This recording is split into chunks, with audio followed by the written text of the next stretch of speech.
ये मायने नहीं रखता कि कौन कितनी तेज भागता है, ये मायने रखता है कि कौन कितनी देर तक भाग सकता है। Hello everyone, welcome back to my channel.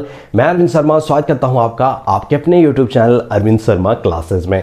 तो कैसे हैं आप सब? मैं उम्मीद करता हूं आप सभी अच्छे होंगे, स्वस्थ होंगे माय डियर फ्रेंड्स। तो आज की ये वीडियो आपके लिए काफ़ी इंपॉर्टेंट होने वाली है, क्योंकि आज की वीडियो में मैं लेके आया हूँ आपके लिए क्लास 12th इकोनॉमिक्स का जो हमारी बुक है इंडियन इकोनॉमिक डेवलपमेंट का चैप्टर एम्प्लॉयमेंट एंड अनएम्प्लॉयमेंट का एक ऐसा टॉपिक जो कि आपके एग्जामिनेशन के पॉइंट ऑफ व्यू से काफ़ी इंपॉर्टेंट होने वाला है। 100% गारंटी है जो ये टॉपिक है आपका, ये आपके पेपर में पूछा जाएगा।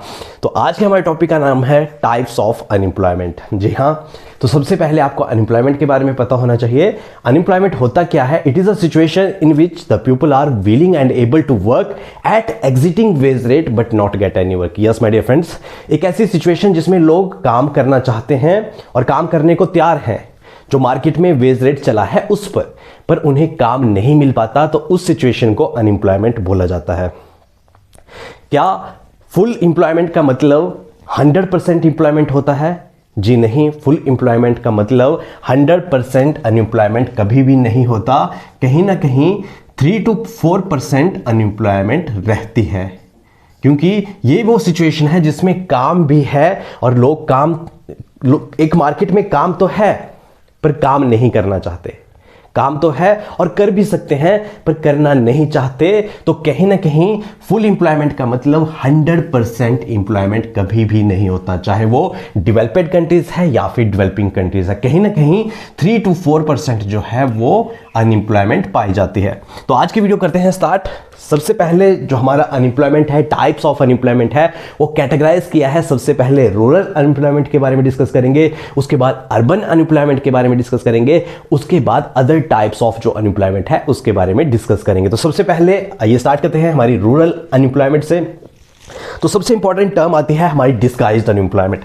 काफी स्टूडेंट्स इसमें कंफ्यूज रहते हैं डिस्गाइज्ड अनएम्प्लॉयमेंट में, तो आज सिंपली इसको स्टडी करेंगे बिल्कुल सिंपल वे में। तो डिस्गाइज्ड अनएम्प्लॉयमेंट क्या होती है?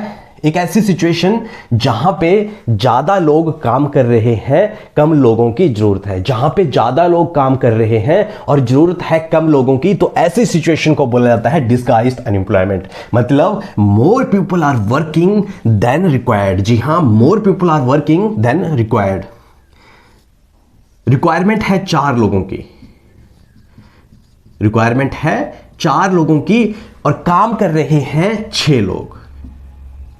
तो ऐसी सिचुएशन को क्या बोला जाएगा? ऐसी सिचुएशन को बोला जाएगा डिस्गाइज्ड अनएम्प्लॉयमेंट। मतलब जरूरत है 4 लोगों की और काम कर रहे हैं 6 लोग, तो इस सिचुएशन को बोला जाएगा डिस्गाइज्ड अनएम्प्लॉयमेंट। मतलब more people are working than required. जरूरत है 4 लोगों की, काम कर रहे हैं 6 लोग, तो ऐसी सिचुएशन को बोला जाएगा डिस्गाइज्ड अनएम्प्लॉयमेंट।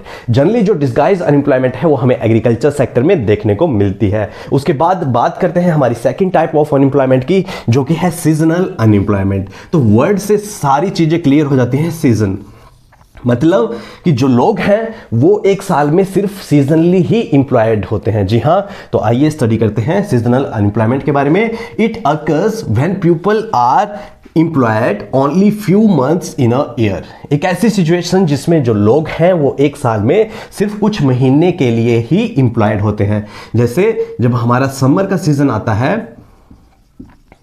तो जो हमारे जूस के शॉपकीपर होते हैं, तो सिर्फ वो केवल मात्र जो गर्मियों का मौसम होता है उसमें ही वो एम्प्लॉयड होते हैं। मतलब हम बोल सकते हैं कि वो किस में आएंगे? वो आएंगे सीजनल अनएम्प्लॉयमेंट में। It occurs when people are employed only few months in a year is known as seasonal unemployment. उसके बाद अगर अर्बन अनएम्प्लॉयमेंट की बात करें, तो अर्बन अनएम्प्लॉयमेंट में सबसे पहले आता है हमारा इंडस्ट्रियल अनएम्प्लॉयमेंट। जी हाँ, इंडस्ट्रियल अनएम्प्लॉयमेंट। तो इंडस्ट्रियल अनएम्प्लॉयमेंट कैसे पाई जाती है? दोज इलिटरेट नॉट लिटरेट, यह है हमारा इलिटरेट, अनपढ़। Those illiterate worker who are willing and able to work in industries but not get any work. ठीक है, मतलब हमारे जो लोग जो पढ़े लिखे नहीं हैं, काम भी कर सकते हैं, काम करने को भी तैयार हैं इंडस्ट्रीज में, किसी फर्म में, पर उन्हें काम नहीं मिलता फैक्ट्रीज में, तो उसे बोला जाता है इंडस्ट्रियल अनएम्प्लॉयमेंट। उसके बाद बात करते हैं एजुकेटेड अनएम्प्लॉयमेंट की। एजुकेटेड अनएम्प्लॉयमेंट की तो एजुकेटेड अनएम्प्लॉयमेंट कब होती है? व्हेन ए पर्सन, जब एक व्यक्ति इज एजुकेटेड, पढ़ा लिखा है, and not able to find suitable job, पर उनको जो सुटेबल जॉब है, उनके लिए जो सुटेबल जॉब है वो नहीं मिल पाती, तो उस कंडीशन को क्या बोला जाता है? Educated unemployment. हमारे बहुत सारे ऐसे ग्रेजुएट हैं, पोस्ट ग्रेजुएट हैं,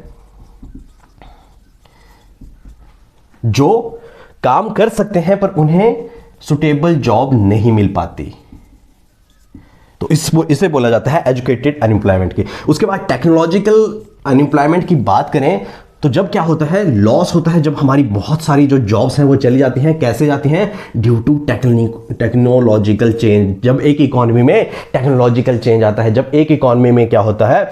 जब एक इकोनॉमी में मशीनरी का यूज किया जाता है, मशीनरी का जो यूज है वो ज्यादा किया जाता है as compare to man power, तो उस कंडीशन में क्या है? टेक्नोलॉजिकल अनएम्प्लॉयमेंट क्रिएट होती है। मतलब मशीनरी का ज्यादा यूज किया जाता है प्रोडक्शन के लिए, और इसी से ही जॉबलेस ग्रोथ देखने को मिलती है। जॉबलेस ग्रोथ क्या होती है? जॉबलेस ग्रोथ होती है हमारी जॉबलेस ग्रोथ। वन साइड क्या है? हमारी जीडीपी तो इंक्रीज होती है, जीडीपी इंक्रीज होती है फास्टर देन एम्प्लॉयमेंट। हमारा एम्प्लॉयमेंट इतना इंक्रीज नहीं होता जितनी हमारी जीडीपी इंक्रीज हो जाती है, तो उस सिचुएशन को क्या बोला जाता है? उस सिचुएशन को बोला जाता है जॉबलेस ग्रोथ। उसके बाद अगर बात करें हमारा नेक्स्ट की अदर टाइप्स ऑफ अनएम्प्लॉयमेंट, तो अदर टाइप्स ऑफ अनएम्प्लॉयमेंट में सबसे पहले आती है हमारी फ्रिक्शनल अनएम्प्लॉयमेंट। कौन सी? Frictional unemployment. तो क्या होती है frictional unemployment? When the worker moving from one job to other. जब क्या होता है? कोई व्यक्ति क्या करता है? एक जॉब से दूसरी जॉब में ट्रांसफर होता है, एक जॉब से एक जगह से दूसरी जगह शिफ्ट होता है जॉब में, और कुछ टाइम के लिए वो क्या होता है? कुछ टाइम के लिए वो अनएम्प्लॉयमेंट रहता है, तो उस सिचुएशन को क्या बोला जाता है? Frictional unemployment. उसके बाद आती है ओपन अनएम्प्लॉयमेंट। ओपन अनएम्प्लॉयमेंट क्या होती है? The worker are able and willing to work, the worker able and willing to work but there is no work. ठीक है, काम करने को तैयार हैं और काम भी करना चाहते हैं, पर कोई वर्कर नहीं है, तो उस सिचुएशन को क्या बोला जाता है? खुली बेरोजगारी, ओपन अनएम्प्लॉयमेंट। उसके बाद आती है साइक्लिकल अनएम्प्लॉयमेंट। तो साइक्लिकल अनएम्प्लॉयमेंट क्या होती है? Related to the cyclical trend in business और इंडस्ट्री। बिजनेस और इंडस्ट्री में क्या होता है? साइक्लिकल ट्रेंड चलता है। कैसे चलता है? साइक्लिकल ट्रेंड चलता है इस तरीके से, एक मार्केट में क्या होता है? बूम और डिफ्लेशन की कंडीशन होती है, बूम और डिफ्लेशन की कंडीशन होती है। ठीक है, तो ये होता है साइक्लिकल ट्रेंड। तो इसमें क्या होता है? Related to the cyclical trend in business और इंडस्ट्री, जो बिजनेस और इंडस्ट्री में देखने को मिलता है, जिसमें एक कंडीशन हमारी बूम की होती है, एक डिफ्लेशन की होती है, तो ये होता है cyclical deflation, sorry cyclical unemployment. और उसके बाद एक और आती है हमारी स्ट्रक्चरल अनएम्प्लॉयमेंट। स्ट्रक्चरल अनएम्प्लॉयमेंट, तो स्ट्रक्चरल अनएम्प्लॉयमेंट क्या होती है? जब एक इकोनॉमी में टेक्निकल जो चेंज है वो देखने को मिलते हैं, उसकी वजह से क्या होता है? हमारी इकोनॉमी में जो अनएम्प्लॉयमेंट क्रिएट होती है उसे बोला जाता है स्ट्रक्चरल अनएम्प्लॉयमेंट। तो एक बार जल्दी से रिवीजन करते हैं। सबसे पहले अनएम्प्लॉयमेंट एक ऐसी सिचुएशन जिसमें लोग काम करने को तैयार हैं, काम करना चाहते हैं पर काम नहीं मिल पाता, तो उस सिचुएशन को बोला जाता है अनएम्प्लॉयमेंट। टाइप्स ऑफ अनएम्प्लॉयमेंट की बात करें तो सबसे पहले आता है डिस्गाइज अनएम्प्लॉयमेंट, जिसमें क्या है?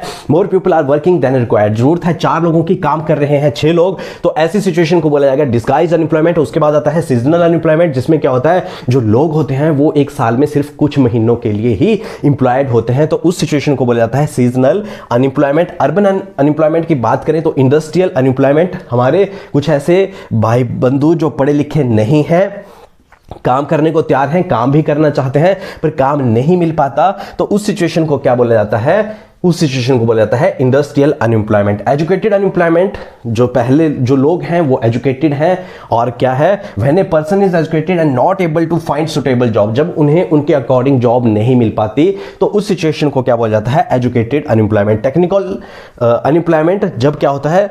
जो जॉब्स हैं बहुत सारी वो चली जाती हैं। कैसे? जब मशीनरी का ज्यादा यूज किया जाता है as compare to man power, जब टेक्नोलॉजी का ज्यादा यूज किया जाता है तो उसे बोला जाएगा technological unemployment. Other types of unemployment unemployment की बात करें, फ्रिक्शनल अनएम्प्लॉयमेंट, तो इसमें क्या होता है, when the worker moving from one job to other, जब कोई व्यक्ति एक जॉब से दूसरी जॉब पे ट्रांसफर करता है और कुछ मंथ के लिए वो क्या होता है, अनएम्प्लॉयड रहता है, तो उस सिचुएशन को बोला जाएगा फ्रिक्शनल अनएम्प्लॉयमेंट। ओपन अनएम्प्लॉयमेंट की बात करें, the worker are able and willing to work but there is no work, मतलब एक ऐसी सिचुएशन, ओपन अनएम्प्लॉयमेंट एक ऐसी सिचुएशन जिसमें लोग काम करने को तैयार हैं और काम भी करना चाहते हैं पर काम ही नहीं है, उस सिचुएशन को ओपन अनएम्प्लॉयमेंट बोला जाएगा। साइक्लिकल अनएम्प्लॉयमेंट, जिसमें बूम एंड डिफ्लेशन की कंडीशन देखने को मिलती है हमारी इंडस्ट्रीज और फैक्ट्रीज में, तो वो होती है साइक्लिकल अनएम्प्लॉयमेंट। तो इस तरीके से ये था हमारा टाइप्स ऑफ अनएम्प्लॉयमेंट। अगर वीडियो अच्छी लगी तो वीडियो को लाइक, शेयर और कमेंट जरूर करें, चैनल को सब्सक्राइब करें। आप में से बहुत सारे ऐसे स्टूडेंट्स हैं जो चैनल को सब्सक्राइब नहीं करते, जिसकी वजह से कई बार जो इंपॉर्टेंट कंटेंट है वो मिस कर देते हैं। और अब आप हमें टेलीग्राम पे भी ज्वाइन कर सकते हैं। वहां ज्वाइन करने से क्या बेनिफिट रहेगा, जो हमारे रेगुलर जो नोट्स हैं, स्टडी मटेरियल है, वो आपको वहां पे रेगुलर बेसिस पे देखने को मिलता रहेगा। तो मिलते हैं अगली वीडियो में, तब तक के लिए अलविदा, बाय बाय, जय हिंद, जय भारत।